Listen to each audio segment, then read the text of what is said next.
So what's going on with you? Can we expect to see you pretty soon? You're going to potentially get on the CBS card, or what's the story? Man, I'm in limbo, dude. I signed with Strikeforce for a title shot. The main reason why I went with Strikeforce is because of the title shot. Because money-wise, it was the same money I was getting for UFC. So I went with Strikeforce for the title shot, and it's not necessarily their fault. What happened. So I can't really put that much blame on them. But now Nick Diaz, I'm calling Strikeforce every week. Like, what's up? What's going on with my title shot? And pretty much it's Diaz. Pretty much. I don't want to curse, right? But Diaz is fucking around. I don't know what the kid's doing. He's trying to box now and all this and that. That makes that's the fight outside of the UFC that makes the most sense for a world title fight. There's no other fight really that makes sense. Me and him for the title. I mean, my manager's even trying to keep me busy with other opponents. But right now, I want the top guy outside that's not signed with UFC. That's him, probably. Jake Shields is up at 185, so I want a legit contender for the title. I want to beat somebody with a name, and that's Nick Diaz. So, I mean, really, the dude needs to man up and let's get it on.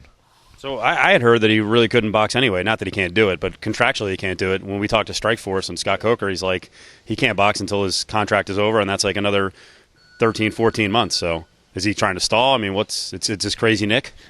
I have no idea, dude. I mean, I signed a fight just like he did on short notice. I mean, then he was, he's smoking a Chiba. He didn't show up for the test. Okay.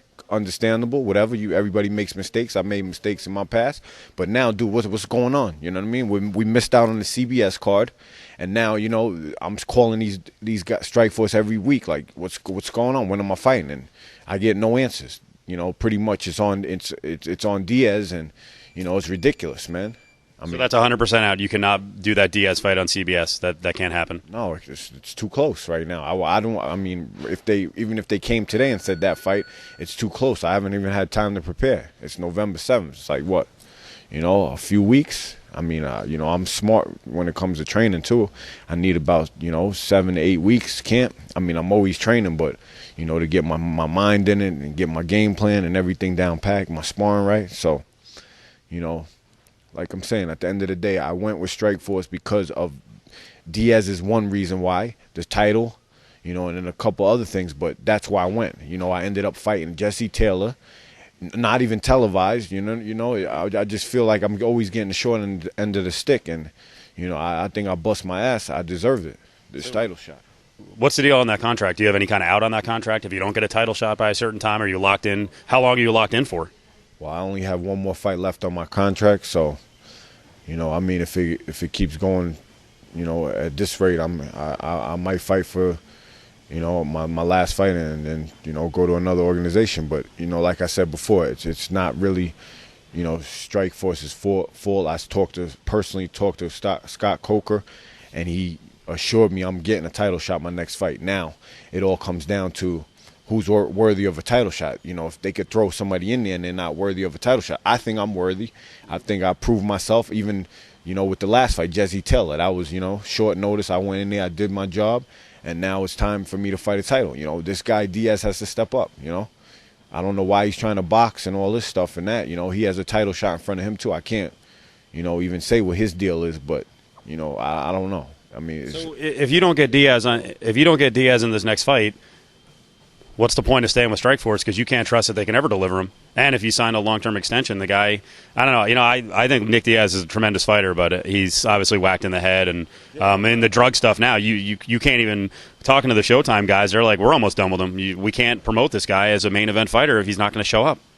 Yeah, I'm not taking. I respect him as a fighter. I mean, just outside of, he's just got a lot of shit going on. I can't explain why, but now he's taking food off my table. We're doing this type of stuff, and the main reason why I signed with him was for title shot.